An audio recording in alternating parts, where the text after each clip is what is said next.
안녕하세요. 악사 손해보험의 CRM 팀장 금기돈입니다. 네. 오늘 제가 하는 얘기는 저희 실제 악사 손해보험이라는 회사에서 어떻게 저희가 데이터를 적용하고 현실적으로 무엇을 하고 있는지, 그리고 앞으로 뭘 하고자 하는지에 대한 얘기를 해보자 합니다. 그래서 악사 손해보험이라고는 많이 들어보셨을 거예요. 아마 자동차가 계신 분들이라면 적어도 한두 번쯤은 전화를 받아서 자동차 보험 꼭 가입하세요라는 그 얘기들 많이 들으셨을 텐데, 좀 되게 피곤하기도 하고, 어쨌든 그래도 얘네가 좀 그래도 저렴한 보험료로 자동차 보험을 하는구나 라는 어떤 인식은 아마 갖고 있을 것 같아요. 그래서 저희 회사 같은 경우는 일단은 잘 모르신 분들이기 때문에 간단하게 얘기하면 다이렉트 보험이라는 걸 최초로 2001년도에 저희가 만들었고요. 그래서 저희 모토 자체는 일단 합리적인 보험료라고 해서 기존의 설계사나 오프라인 채널이 아니고 온라인 채널에서 전화나 아니면 인터넷, 그 다음에 스마트폰을 통해서 가입할 수 있게끔 만든 회사고요. 그래서 보상 서비스도 똑같이 유지시키는데, 재밌게 보시는 거는 이게 지금 다이렉트의 보험 가입 비중이거든요. 이게 2001년도에 저희가 시작한 거에 비해서 한 13년 정도가 지났는데, 지금은 마켓 쉐어가 다이렉트가 자동차 보험에 차지하는 비중 자체가 한 30%로 아주 초고속으로 급성장하고 있죠. 근데 이 보험은 약간 조금 온라인 커머셜 시장하고는 약간 다른 것 같아요. 왜냐면 온라인 쇼핑 같은 경우는 필요하면 내가 필요한 그 자원을 언제든지 내가 필요할 때마다 살 수가 있는데, 이 자동차 보험이라는 거는 만기가 정해져 있거든요. 1년에 보면 12월에 걸쳐서 이렇게 고객들이 스프레드 돼 있다는 거죠. 그리고 꼭 들어야 될 보험이기 때문에 이 보험이 의무적인 보험 상황이기 때문에 실제 다른 온라인 쇼핑이 내가 필요하다고 보험을 드는 것도 아니고, 어떤 내 니즈가 이 보험을 들고 다른 보험을 바꿔야겠다라고 한 번 선택하면 1년을 또 유지해야 되는 그런 상황이 생기기 때문에 기존 온라인 쇼핑하고는 약간 다른 것 같아요. 그리고 결정적으로 또 다른 부분이 뭐냐면, 아까도 얘기했지만 크레딧 카드사는 고객이 자주 그 크레딧 카드를 긁어줘야지 그 회사 입장에서는 되게 더 좋고, 그 크레딧 카드에 대한 소비 패턴을 보고서 이걸 만들어줄 수 있는데, 이 보험은 고객이 자주 접촉해서 저희 쪽으로 전화 오게 되면 대부분이 뭐냐면 긴급 출동이나 사고가 난 고객이라는 거죠. 그 얘기인즉슨 저희는 고객이 자주 접촉하는 걸 원하지 않아요.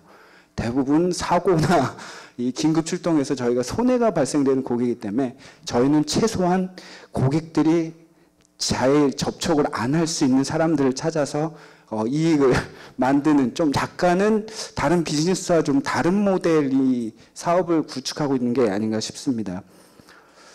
자, 근데 아까도 보셨지만 저희는 다이렉트 보험이라고 지금 얘기를 했죠. 근데 다이렉트 보험을 하기 위해서는 근본적으로 약간 이 세 가지 팩터가 있습니다. 일단은 고객에 대한 커스터머 센트릭 기반이 있어요. 즉 고객을 잘게 나눠서 고객을 그 성향에 맞게끔 저희 같은 경우는 이제 외부에서 이제 DB를 구매를 하거나 아니면 DB를 가져와서 영업을 하게 되는데, 그걸 어떻게 잘 세그멘트 돼서 잘 배분을 해줄 것이냐에 대한 부분이고요. 그 다음에 두 번째로 보면 고객한테 어떻게 최적화된 오퍼를 또 제공을 줄 거냐. 그 다음에 세일즈 프로덕트로 보면 어떻게 하면 상담을 효율성을 높여서 세일즈 볼륨을 잘 만들어낼 거냐. 그 다음에 그들에게 맞는 목표는 어떻게 줄 거며 그들에 맞는 급여 체계는 어떻게 가져갈 거냐. 그 다음에 세 번째로는 아까도 말했지만 다이렉트 채널이다 보니 저희 쪽은 콜하고 웹에 대한 IT 인프라에 대한 비중이 되게 높거든요. 그래서 그 IT에 대한 인프라에 대한 비즈니스하고 어떻게 연결시켜서 잘할 거냐. 그러면 그 기반에 되는 것들의 대부분은 이 어널리티컬 인프라는 것 쪽으로 몰리게 됩니다. 즉 고객하고 직접 접점을 해서 할 수 있는 게 아니고 전산에다가 모든 걸 놓고 그 전산에 들어간 입력값을 기반으로 고객을 평가를 하고 고객을 다시 세그멘트해서 다시 영업에다가 배분시키고 그게 만큼 다시 고객이 정상적으로 갱신을 하는지를 평가하는 모델이기 때문에 이 모든 비즈니스의 기반에는 이 어널리티카라는 게 필수적으로 존재하게 됩니다. 그래서 악사 손해보험 내 저희 CRM팀이 그럼 과연 무슨 일을 하고 있느냐라고 하는데, 사실 저희 CRM팀은 다른 회사와 다르게 파이낸스 본부의 소속이거든요. 보통의 CRM이라고 그러면 마케팅이나 영업 아니면 뭐 서비스 레벨 쪽에 있는데, 저희는 특이하게도 이제 파이낸스 본부 소속이 있는데, 그 이유 자체가 저희가 갖고 있는 부분 중에 전사적인 데이터를 가지고 있는 부분이 있어요. 그래서 저희 쪽에서 지금 하고 있는 부분 중에 저희는 진짜 비즈니스 인텔리전스라고 해서 어떻게 하면 모든 의사결정을 최적화시킬까라는 부분을 저희가 포커스를 맞추고요. 보시면 아시겠지만 데이터, 인포메이션, 날리지, 인텔리전스 이 네 가지 방향 내에서 저희는 실제 엔터프라이즈 인포메이션 시스템에서 정보계 시스템을 저희가 직접 운영하고 맡고 있습니다. 그래서 계약에서 보상, 서비스, 마케팅, 영업까지에 대한 모든 데이터에 대한 핸들링을 저희가 직접 할 수가 있고요. 그 데이터를 기반으로 저희가 인포메이션을 만드는 역할까지도 저희가 직접 운영을 하고 있습니다.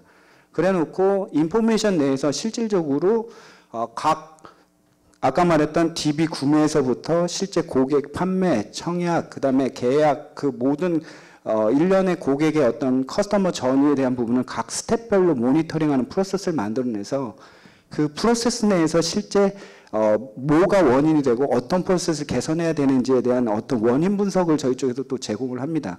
그게 저희가 보여주는 비즈니스 리 엔지니어링 프로세스고요. 그 다음에 그 기반을 놓고 저희 쪽에서도 말씀하신 것처럼 여러 가지 이제 커스터머를 가치를 높일 수 있는 행동들을 하는데, 그 중에 하나가 이제 스코어링 모델인데, 뭐 갱신 스코어 모델이라든가 아니면 프로드 디렉션, 보험 사기 적발 스코어링 모델, 또는 뭐 신규 아웃바운드의 계약 체결률이 얼마나 높은가 낮은가, 이런 정도의 스코어 모델링을 저희가 진행을 하고 있고요. 근데 그 무엇보다도 중요한 게 제가 보기엔 비즈니스 어세스먼트 같아요. 왜 그러냐면 비즈니스 어세스먼트를 할 때는 대부분의 부서들이 마케팅이나 영업은 다 본인들이 잘했다고 하지 어느 것도 프로젝트가 실패한 프로젝트는 없어요. 근데 객관적으로 이걸 갖고 봤을 때 보면 프로젝트가 실제 돈은 많이 썼는데 결과물로 봤을 때는 실제 ROI를 생산하지 못한다는 거죠. 그래서 저희 쪽에서는 캠페인 활동이라든가 영업 활동, 마케팅 활동, 어떤 그런 활동들을 갖고 사실 평가하는 작업을 저희 쪽에서 진행을 합니다. 그래서 객관적인 기준에 맞춰서 저희가 진행을 하고 있고요. 그래서 그 내부적으로 보시면 이 네 개의 축을 놓고 보시면 기본적으로는 IT 스킬에 대한 기분이 필요하고요. 그 다음 비즈니스 프로세스를 어떻게 녹여들어야 될까? 그 다음에 세 번째로는 통계적인 부분이 조금은 필요합니다. 그 다음에 무엇보다도 제가 얘기했던 객관적으로 지표를 봐야지 누구한테도 설득할 수 있고 커뮤니케이션 할 수 있는 부분이 저희 사실 이제 오브젝트라는 부분이 되게 저희 입장에서는 되게 중요하게 됩니다. 그 이유 때문에 저희 자체가 파이낸스 디비전 소속에 있는 부분도 있습니다. 제가 봤을 때 저희가 실제 일을 해보다 보니까 좀 이런 부분들이 좀 문제가 되더라고요. 앞에서도 많은 얘기들 하셨는데 간단하게 보면 데이터 사이언티스트나 CRM 저희 팀원들한테 저희가 요청하는 가장 성공적인 팩터가 뭐냐라고 봤을 때 저희 입장에서 봤을 때는 비즈니스 언더스탠딩이 제일 필요한 것 같습니다. 왜냐하면 이 어떤 통계를 분석하든 뭘 하든 이 비즈니스의 기반에서 시작을 하고 있기 때문에 이 비즈니스에 대한 이해도는 필수적인 것 같고, 또 하나는 저희는 숫자를 갖고서 얘기하는 부분이 되게 많은데 이 숫자가 가끔씩은 잘못된 의사결정에 대한 부분이 생겨요. 예를 들어서 뭐 저희가 이쪽 계층은 고객이 되게 안 좋은 고객이라고 해서 되게 선별적으로 진행을 몇 년 동안 해왔는데 이 담당자가 퇴사한 적이 있어요. 그래서 딱 새로운 담당자 와서 딱 보니까 이쪽은 되게 괜찮은 집단이니까 이쪽을 확충해야 돼. 그래서 그 숫자만 보고서 이걸 확충을 했다는 거죠. 그러다 보니까 이쪽 자체가 예전하고 똑같이 또 나빠지는 현상이 난다는 거죠. 즉 비즈니스에 대한 경험이 실제 숫자하고 이게 맞물려야 되는 건데, 사실 비즈니스도 보면 시즈널적인 그 봄, 여름, 가을, 겨울 또는 한 3년, 4년 주기의 어떤 패턴이 있거든요. 그렇기 때문에 이 실제 일하는 비즈니스 스텝하고의 경험이 되게 중요한 부분으로 돌아오게 됩니다. 그 다음에 두 번째로 보면 그 커뮤니케이션인데, 앞에서도 많은 얘기를 하셨지만 이 커뮤니케이션이 되게 중요한 부분 중에 하나라고 하는데 실질적으로 제가 만나본 이 IT 하시는 분 또는 통계 잘하시는 분들이 제일 말씀이 없으세요. 게다가 저희 회사가 보시겠지만 악사라고 이제 외국계 회사거든요. 근데 공교롭게도 또 저희 본부장님이 또 외국인이세요. 그래서 저희하고 먼슬리 미팅을 갖고 이제 저희 팀원들하고 한 달에 한 번 회의를 하는데 저희 팀원들이 제일 잘 지키는 게 셧더마우스 정신이죠. 아무 얘기 안 하고 가만히 있죠. 왜냐하면 한마디 말을 하면 이제 아 얘가 영어를 좀 할 줄 아는구나. 그래서 계속 지속적으로 이제 물어본다는 거죠. 그래서 아까 교수님이 듣기 말하기라고 됐는데 저희는 일단 잘 안 들려요. 그다음 말하는 것도 좀 이거 좀 말하다가 이거 어떻게 하지? 근데 보면은 대체로 이 통계하시는 분하고 이 IT 하시는 분들이 이렇게 말씀을 잘 하시는 분이 그렇게 많지는 않더라고요. 그래서 제가 보기엔 이 커뮤니케이션도 이게 하다 보면 좀 되는 것 같아요. 근데 이 바텀이라고 한 얘기는 저희는 이렇게 위에서 탑다운으로 떨어진 것들이 되게 많아요. 위에서 사장님이 이거 해봐야 돼. 이거 딱 던지는데 그러다 보면 이게 현업하고 부닥치는 분 되게 많아요.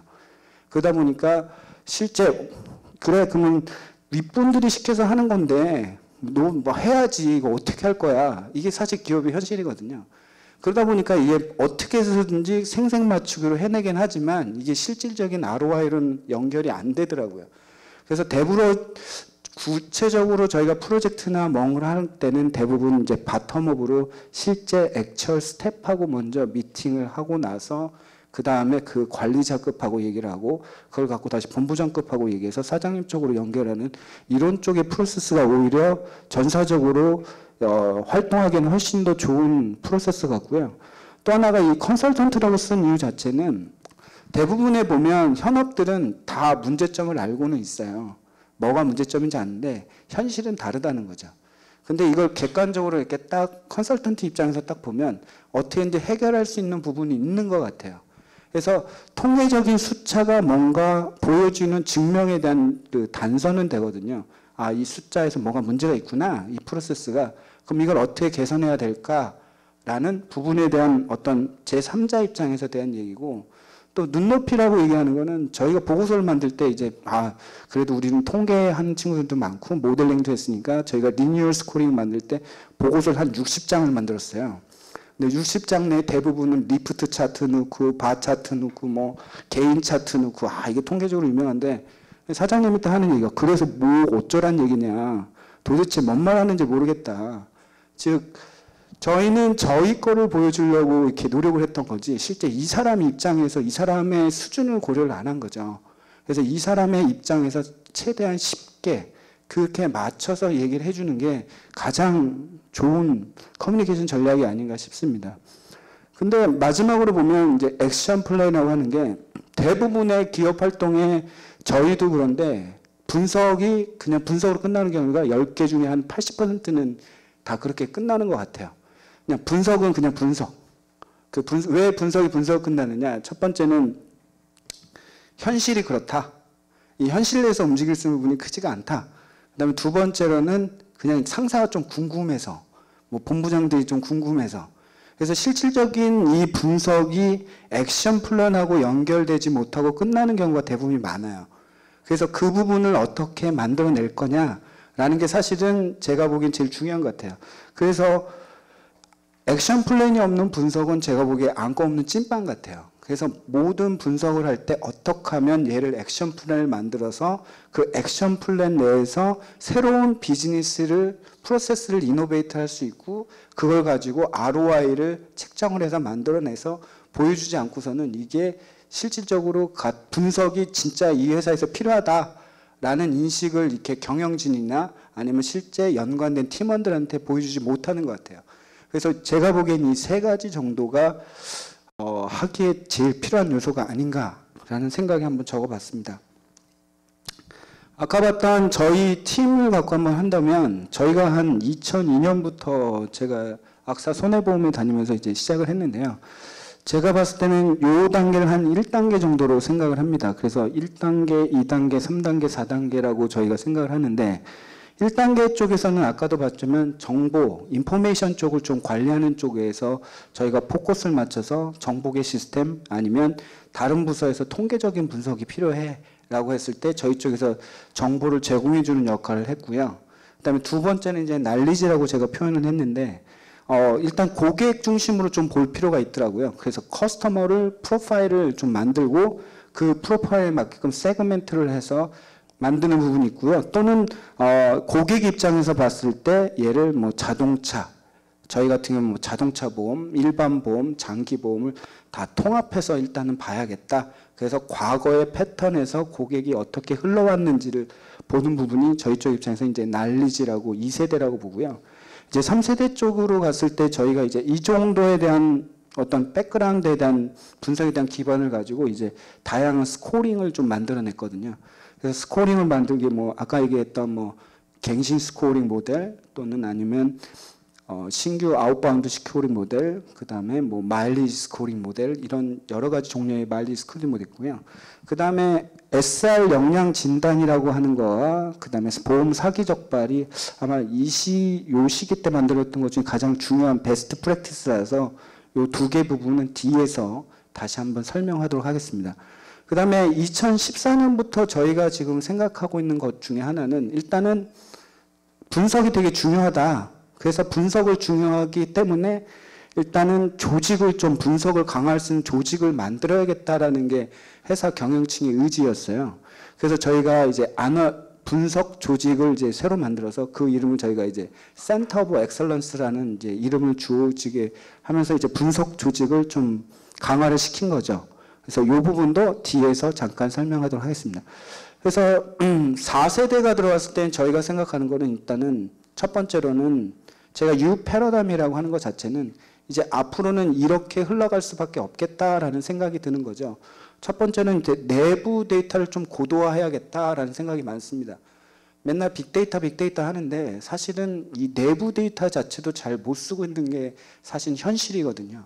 그럼 내부 데이터를 어떻게 더 정규화시키고 더 보다 쓰기 쉽게 만들어내고 그걸 갖고 뭘 활용할까라는 게 저희의 첫 번째 입장에서 어드밴스드 인터널 DB라고 이런 표현을 썼는데 그 DB 중에 하나가 첫 번째로는 저희는 이제 CEP라는 어떤 분석 플랫폼이고요. 그 다음에 두 번째는 음성을 디텍션해서 음성을 디텍션한 내용을 가지고 요거를 갖고 고객의 소리와 고객의 소리를 분류를 해서 고객의 실제 소리와 상담원이 나가는 그 분류 소리를 가지고 고객의 패턴과 상담원의 패턴을 놓고 분석해서 그 부분을 다시 활용할 수 있는 전략으로 가져가고요. 그 다음에 로그 프로파일링이 있는데 기존에서는 이 로그가 웹로그가 너무 이렇게 다 떨어지긴 했는데 사실 웹로그 툴에서만 이걸 보게 되더라고요. 그래서 이 웹로그에 있는 정보를 다시 가져다가 다시 저희 정보로 만들어내는 인터널 DB를 좀 강조하는 부분에 대한 부분을 저희가 생각하고 있고요. 두 번째로는 이제 linked with external DB인데 내부 데이터만을 썼을 때는 좀 이게 문제가 있어요. 왜냐하면 저희가 마켓 셰어가 5%인데 시장에서는 95%의 고객이 아직도 저희 고객이 아니라는 거죠. 그렇기 때문에 외부에 있는 어떤 데이터가 실제 이 내부 데이터하고 결합이 됐을 때 보다 효율적인 의사결정 방향을 제시하지 않을까라는 생각에 저희 쪽에서는 뭐 SNS라든가 소셜 지오그래픽 정보를 갖고 어떻게 활용할 거냐라는 부분을 갖고서 지금 고민하고 있습니다. 앞에 말했던 그 두 가지 사례 중에 제가 그냥 자신 있게 얘기할 수 있는 걸 가지고 잠깐 설명을 드리면 이게 저희가 만든 것 중에 제일 제가 이 회사 다니면서 제일 역작이라고 제가 생각하는 건데요. 이게 상담원 역량 진단 프로세스입니다.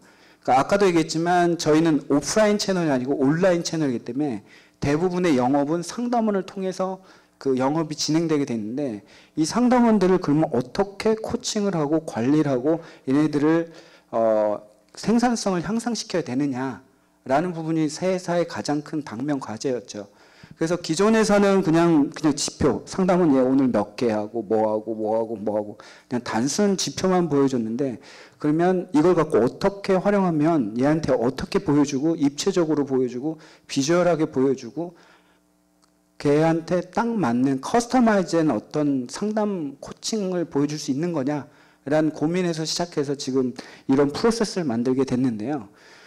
일단은 보시면 아시겠지만 메인 인디케이터 쪽에 보시면 이 기존에는 저희가 보는 게 콜 정보의 한 73개, 그 다음에 컨트랙 정보의 한 38개, 그 다음에 워킹 애티튜드의 인포메이션의 한 38개, 그 다음에 상담원 개인 정보의 한 10개 정도.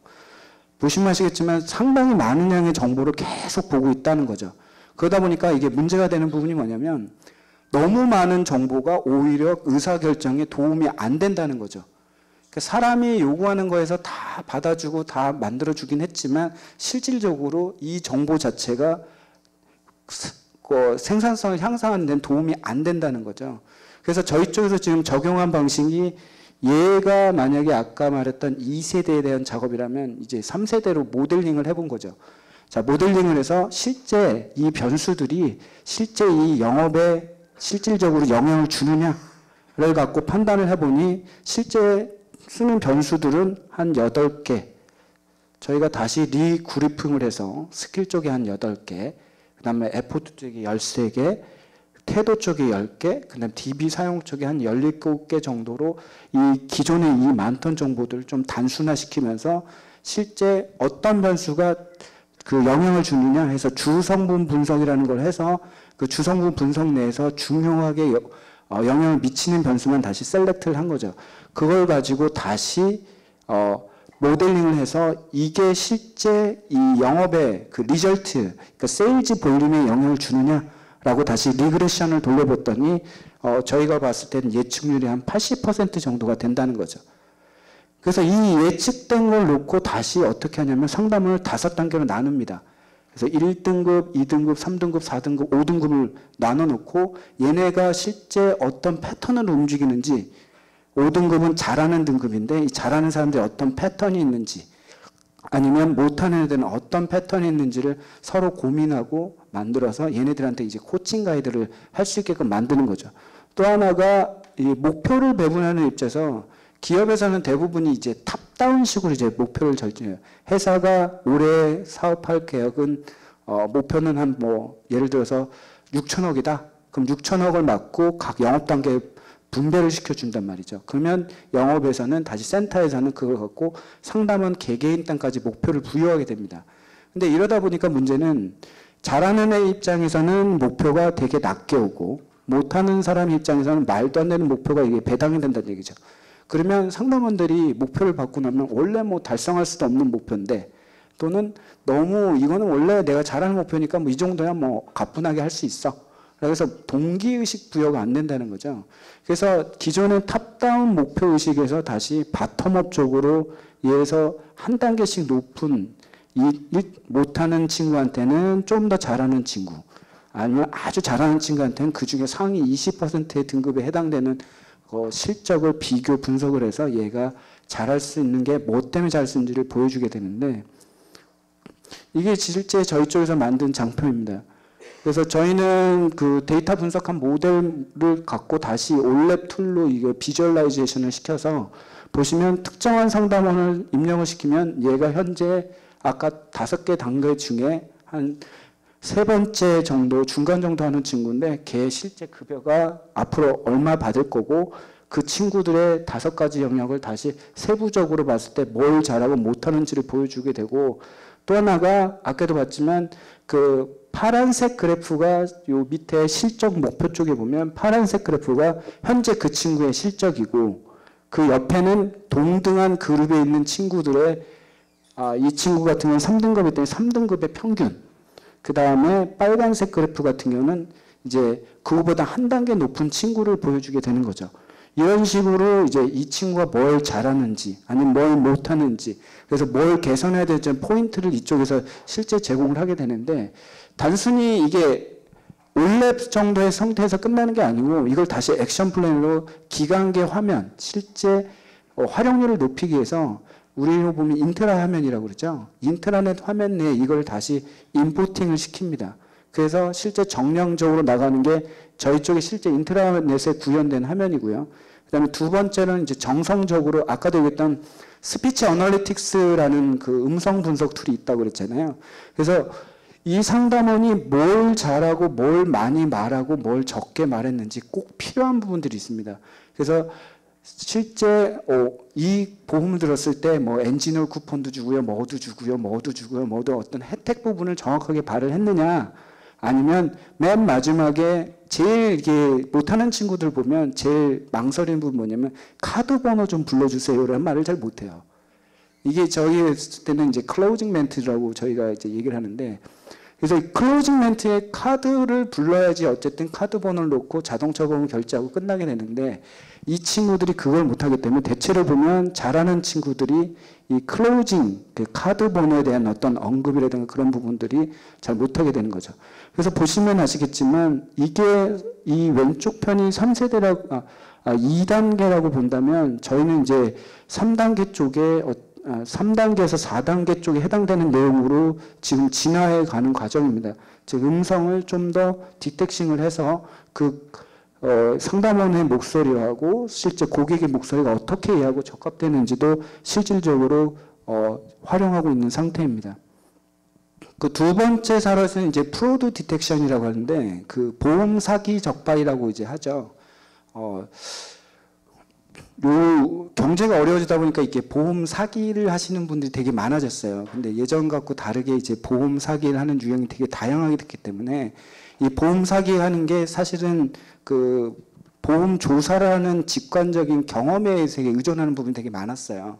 근데 대부분 이 보험 사기가 발생되는 경우가 대부분 어떤 경우냐면 심야 사고, 심야에 대부분 그 외제차를 갖거나 아니면 사람들이 이렇게 없는 그렇게 한가한 지역에서 이렇게 보험 사기가 좀 많이 일어나거든요. 그래서 이 보험 사기에 대한 부분이 사실은 디텍션이 업계 전체를 봤을 때는 한 1.8%, 2% 정도밖에 안 돼요.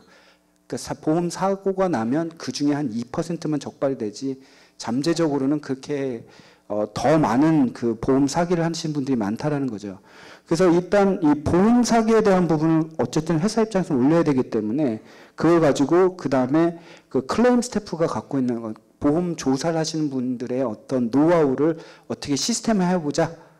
그리고 그걸 가지고 어떻게 평가했을 때 이 모델이 정확하게 움직이느냐에 대한 부분을 가지고 저희가 만든 게 이제 이 프로세스를 일단은 자동화시켜야겠다. 이거를 수작업을 할 수는 없으니 모든 프로세스를 스코어 내는 것부터 시작해서 자동화시켜야 되고, 두 번째는 어쨌든 스코어링을 해서 고객의 세그멘테이션을 좀 정교화시키자. 그 다음에 이걸 갖고 스코어 모델이 정확하게 움직인지 한번 이밸리에이션을 해보자 라는 이 세 가지 목적으로 저희가 만들었는데요. 자, 보시면 아시겠지만 모델링 과정은 앞에랑 비슷합니다.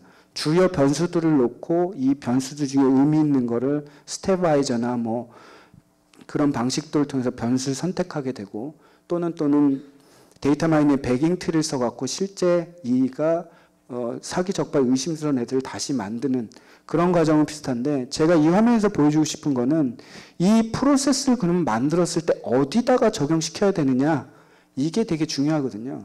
그러니까 비즈니스 프로세스를 알아야지 이 프로세스에서 어떤 변수들이 유용하다라는 걸 알지만 실제 비즈니스 프로세스 어느 위치에다 얘를 적용시켜야 될 거냐라는 부분들에 대한 부분을 고민을 많이 하셔야 된다는 거죠. 그래서 접수가 되고 어떤 사고 정보가 들어가자마자 얘가 이 모델링을, 이런 모델링을 잡고 나서 이 모델이 자동적으로 돌게 되고, 그 모델이 적용된 내용이 실제 저 오른쪽 편에 보는 기관계 화면에 디스플레이가 되면서 이 보험 조사하시는 분들한테 이 정보는 무조건 하게끔 강제화시키는 어떤 프로세스를 타게 되는 거죠. 그 얘기는 즉슨 전체 이 스코어 모델이라는 게 중요한 것보다 어떻게 비즈니스 프로세스에 녹이느냐에 대한 고민도 상당히 중요하다는 거죠. 그래서 이런 일련의 과정들을 통해서 저희가 실질적으로 2011년 1월부터 2012년 11월까지에 대한 결과인데요. 23만 건 중에 저희가 디텍션이라고 위험하다고 찍은 게 한 12,000건 정도고, 실질적으로 이 스코어에 의해서만 적발된 게 한 461건입니다. 되게 보면 되게 적은 것 같죠. 461건인데. 근데 실제 금액으로 환산하게 되면 한 20억 정도가 이 시스템으로 세이브가 된다는 거죠. 그래서 보면은 이 프로드라고 하는 것, 이 시스템, 이걸 보여주는 것 자체는 이 모델을 분석을 해서 뭘 하는 행동 자체가 결론적으로 기업 입장에서 보면 ROI하고 연결이 돼야 되거든요. 그러니까 대부분의 그 분석하시는 분들이 실행까지 하는 부분에 대한 두려움, 또는 이게 실패가 될까 아니면 잘못될까 아니면 ROI를 만들 수 있을까에 대한 되게 고민이 많으세요. 근데 어쨌든 실제 결과를 보고 ROI까지를 그려봐야지만 이게 잘못됐는지 틀렸는지에 대한 부분이 쓰기 때문에 그런 부분들에 대한 고민도 되게 중요하기 때문에 제가 한번 ROI를 직접 한 사례를 넣어본 겁니다. 자, 요거는 아까 봤던 이 커스터머 익스프레스 플랫폼이라고 하는데, 그러면 익스프레스 플랫폼이 그럼 과연 예전에 DW와 뭐가 달라? 라는 이제 그 의구심이 들 텐데요. 이 어쨌든 간에 이 분석하는 입장에서 가장 기본은 데이터인데, 이 데이터가 예전하고 들리게 다 그 이기종으로 별도의 서버에 다 저장이 되어 있기 때문에 하나하나 모든 걸 트래킹해서 처리하기가 쉽지 않죠. 즉 다이렉트 메일을 보내는 거는 이쪽에 있고, 그러니까 DM 발송은 이쪽에 있고, 이메일 보낸 내용은 또 저쪽 서버에 있고, 콜 정보는 또 저기 있고, 웹 정보는 또 저기 있고, 그다음 계약 정보는 여기 있고, 다양한 분야의 DB가 여러 군데로 갈려있기 때문에 이걸 갖고 다 취합해서 하기에는 너무나도 저희 쪽에서는 리소스에 대한 관리가 너무 힘들다는 부분이 생깁니다. 그래서 이 리소스를 어쨌든 하나로 통합을 하자. 다만 DW하고 다르게 저희가 추구하자 하는 방향 자체는 기존에 담지 못했던 웹로그성 정보, 즉 구조화되지 않은 정보도 한번 담아보자. 그래서 웹로그 정보를 파싱을 해서 어쨌든 데이터를 쓸 수 있는 정보를 여기다 담고요. 두 번째로는 아까 얘기했던 음성 디텍팅한 정보도 이쪽에다 담자.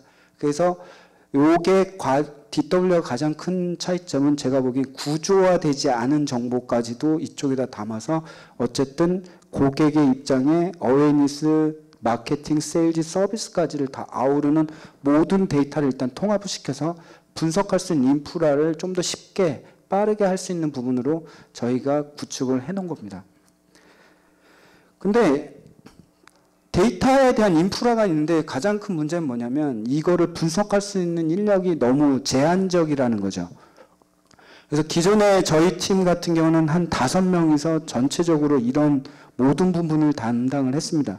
회사 정보계 관리, 통계 스코어링, 그 다음에 시시때때로 오는 뭐 분석 자료, 그 다음에 마케팅, 뭐 이밸류에이션, 그러니까 캠페인 제대로 됐는지 이밸류에이션 프로세스 지원 등 모든 프로세스를 하다 보니까 이 분석하거나 통계하는 사람들이 한쪽으로 몰리게 되는 현상이 나더라고요.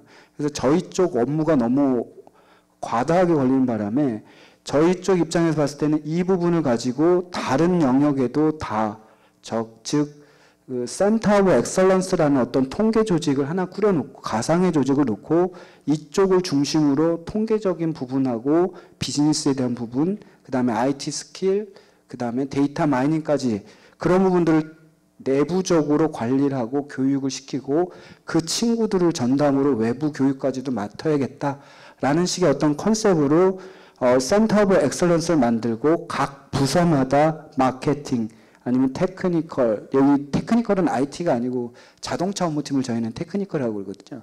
업무 쪽이거든요. 그 다음에 오퍼레이션, 영업 쪽에 해당되는 각 부서에 분석하는 친구들을 있으면 그대로 쓰고 없으면 다시 신규 채용을 해서 각 센터 오브 엑설런스 내에 한 14명 정도를 저희가 구성을 해서 그 친구들을 그냥 단순하게 지정한 게 아니고 그 친구들의 디파인된 룰을 인사팀하고 얼라인을 시켰어요.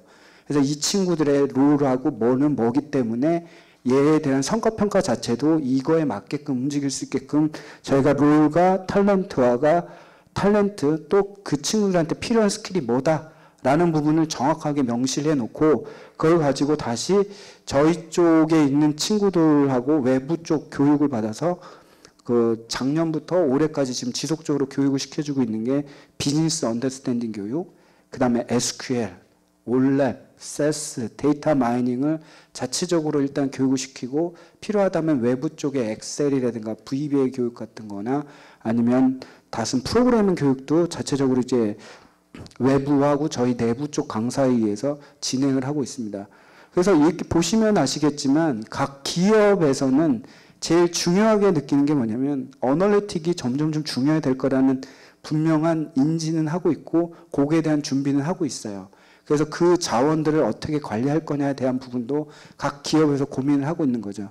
그러니까 뭐 일례로 저희 쪽에서 신입사원을 뽑을 때 제일 먼저 보는 전공 중에 하나가 대부분이 아까 보셨지만 통계학과, 뭐 산업공학과, 수학과 이쪽 친구들을 좀 많이 봐요. 왜냐하면 수리적인 능력이 좀 되는 친구들이 이런 쪽에 좀 분석하거나 아니면 이렇게 통계적으로 할 수 있게 좀 더 최적화되어 있기 때문에 그쪽 친구들 위주로 보는데, 근데 다 또 그게 맞는 건 아니더라고요.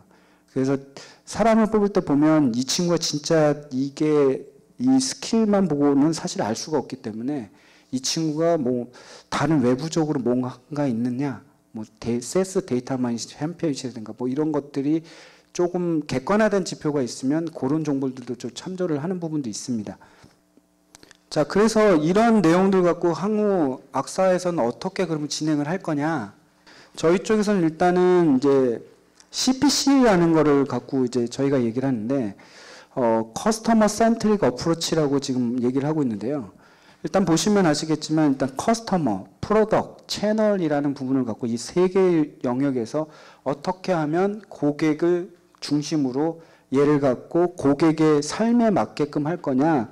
그래서 고객을 낳고 뭐 라이프 타임을 캡처링을 한다는 거예요. 최초에 차를 샀을 때, 아니면 고객이 애를 가졌을 때, 아니면 애가 학교 갔을 때, 아니면 은퇴했을 때, 이런 고객에 대한 라이프를 한번 놓고, 또 하나는 그 옆에 보시면 OC, NI, BO, PO라는 게 있을 거예요.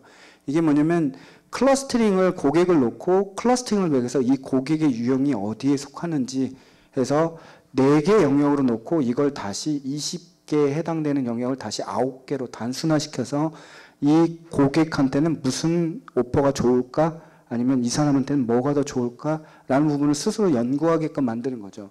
왜냐하면 기업 입장에서, 저희 입장에서 봤을 때는 그 디지털라이제이션이 저희 쪽에 지금 회사의 쪽에 가장 큰 전략이기 때문에 이 디지털라이제이션에 가장 부합되는 것들이 사실은 이 CPC 쪽이 하나가 되고요. 두 번째로 보는 것들이 사실은 그 디지털라이제이션 중에 웹, 모바일, 이거를 어떻게 해서 회사 입장에서 보면 코스트를 낮춰갈까? 즉 단순하게 그 세일즈만 생각하는 게 아니고 서비스 레벨 단에서 상담원이 전화를 받거나 하는 부분들이 사실은 코스트가 발생된 요인 중에 하나거든요. 그래서 이 고객들을 외부로 유도하게 되면 기업 입장에서는 어쨌든 간에 코스트를 낮추게 되고, 코스트를 낮춘 건 결국은 프로핏으로 연결되기 때문에 저희 입장에서 볼 때는 어떤 고객들이 그러면 가장 디지털에 프렌들리하냐라는 걸 갖고 정의할 필요가 있게 된 거죠. 즉 할아버지들이나 뭐 연세 많으신 분들한테 외부로 가입하세요라고 하는 건 아니잖아요. 그리고 연령대 보시면 아시겠지만 그 웹이나 모바일에 이렇게 되게 잘 쓰시는 분도 계시고 또 못 쓰시는 분도 있다는 거죠. 그래서 저희가 생각한 부분은 일단은 저희가 갖고 있는 리뉴얼 스코링이라는 걸 놓고 가장 높은 거와 낮은 걸 갖고 고객의 성향을 먼저 분석해 놓고, 다른 방향에서는 웹에 이 고객이 친화할 거냐 아니면 친화하지 않을 거냐는 스코어를 매기게 됩니다.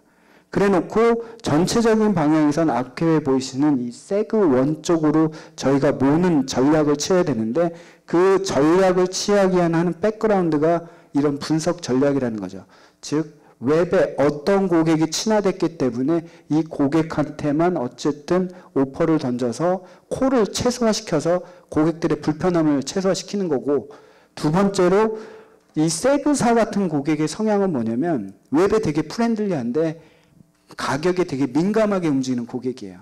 즉 각 보험사별로 인터넷으로 보험료를 다 찾아보고, 웹에는 되게 친하기 때문에 그 부분을 다 할 수 있지만 결론적으로 이 고객한테는 웹에서 들어가는 것보다는 콜로 좀 푸시 마케팅을 통해서 밀어주고서 고객을 좀 더 유도하게끔 만드는 게 더 적절하다라는 쪽에 저희 봤을 때는 이 세그사의 성격이고요.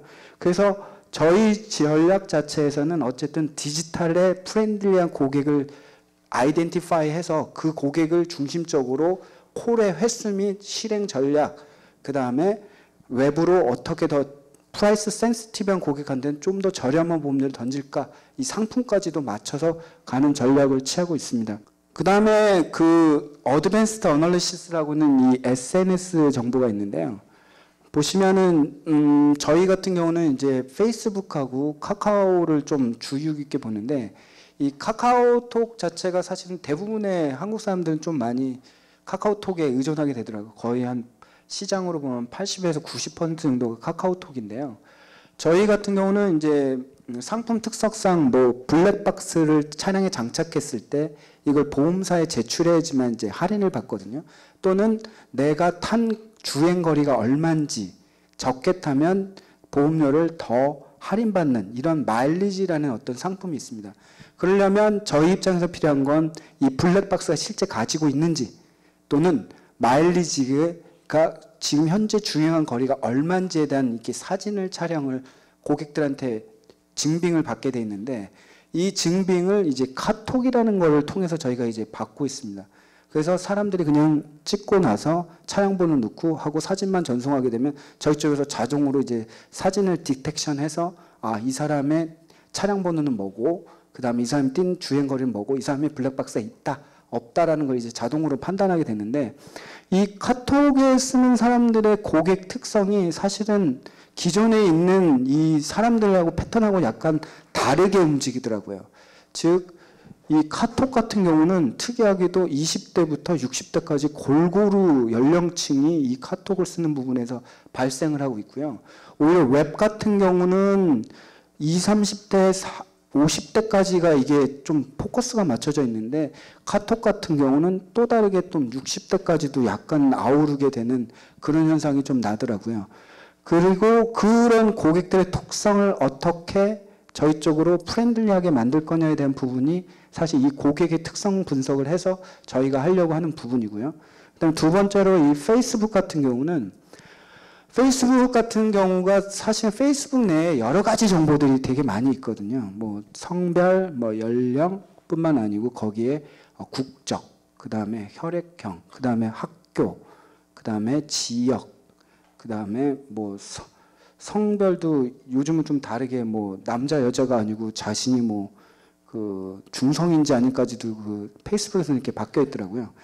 근데 이 페이스북에 대한 정보가 되게 많은데, 이제 문제가 되는 부분이, 저희가 지금 고민하고 있는 부분이 이 페이스북 자체에서의 고객 정보의 활용동이에요. 그러니까 저희가 만약에 여러분들의 페이스북에 있는 정보를 임의로 사용하게 되면 저희가 이제 검찰에 불려가겠죠. 그렇기 때문에 이 페이스북에 있는 정보를 어떻게 활용할 수 있는 거냐, 그게 첫 번째 목적이고요. 그다음에 두 번째 목적 내에서는 이 페이스북은 대부분이 이 이메일 아이디를 가지고 고객하고 아이덴티피케이션을 해서 당사 고객인지 아닌지를 이렇게 판단하게 되는데, 이 외국에 있는 사람들한테 물어보면 저희는 이제 악사 글로벌 다이렉트라고 파리나 뭐 이렇게 스페인 쪽인데, 그쪽에서는 대부분이 한 개 정도의 아이디를, 이메일 아이디를 쓴대요. 근데 저희 나라는 공교롭게도 보통 사람들의 저희 걸 보면 보통 한 2.5개 정도의 이메일 아이디를 갖고 있더라고요. 즉 네이버 이메일 아이디, 뭐 한메일 아이디, 그 다음에 뭐 구글 아이디, 안드로이드 때문에 또 구글 이메일 아이디는 또 대부분이 또 가지고 계시더라고요. 근데 이 메일 아이디가 실제 우리 고객의 정보에 들어온 메일 아이디하고 매칭을 하느냐, 그러니까 고객의 아이덴티피케이션 정보가 되게 저희 쪽에서 되게 고민되는 부분이거든요.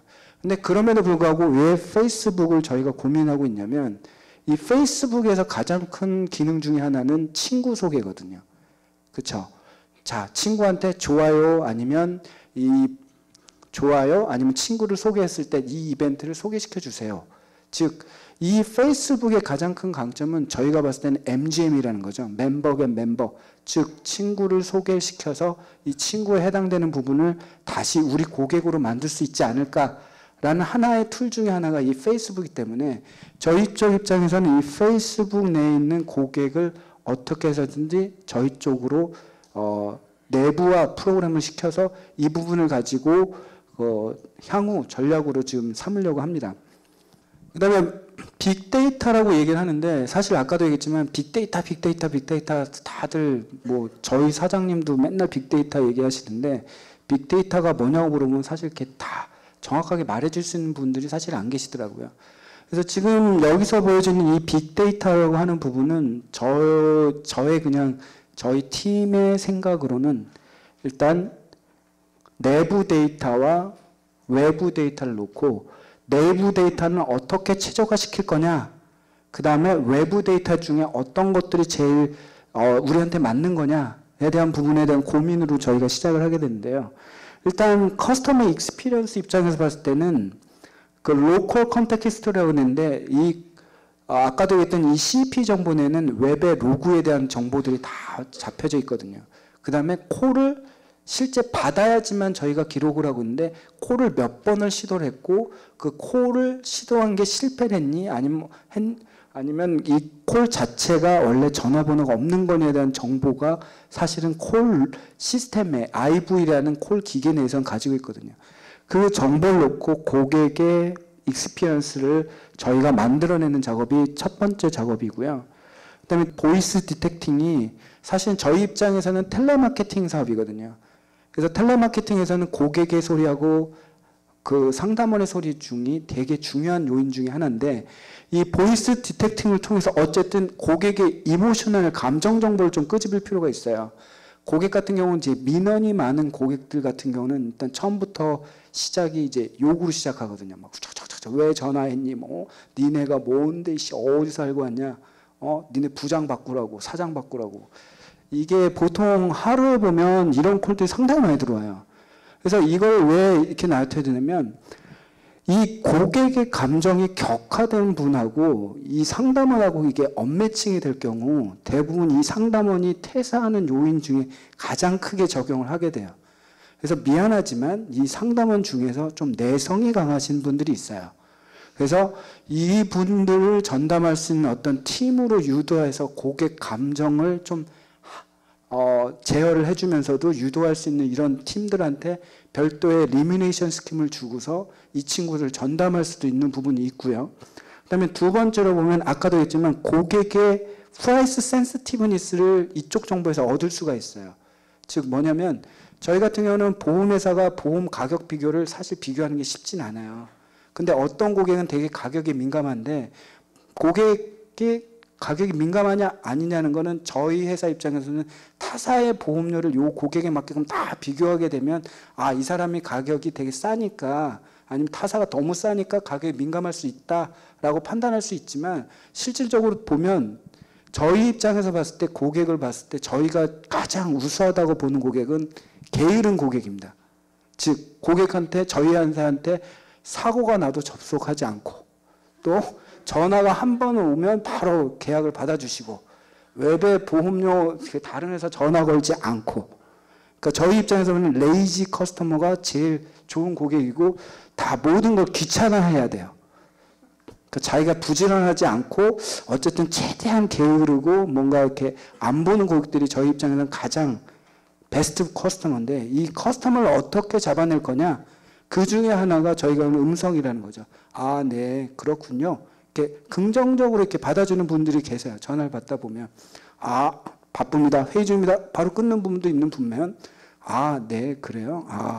근데 제가 좀 보험이 어떻게 이렇게 좀 더 이렇게 말할 수 있는 개연성을 주는 그 어떤 멘트들이 있어요. 그래서 이 고객의 성향을 기존에는 이제 상담원에 의존을 해서 이건 경험이 필요하니까 그 경험대로만 하면 돼라고 하지만 저희 쪽에서 봤을 때는 고객은 어떻게 보면 고객의 목소리만 가지고도 이 사람의 행동 패턴과 특성을 잡아낼 수 있기 때문에 그 행동 패턴에 맞게끔 저희가 새로운 전략을 꾸릴 수 있다고 판단을 해서 지금 저쪽을 지금 되게 집중적으로 놓고 저쪽에 저희는 이제 스피치 어널리틱스는 어떤 툴인데요.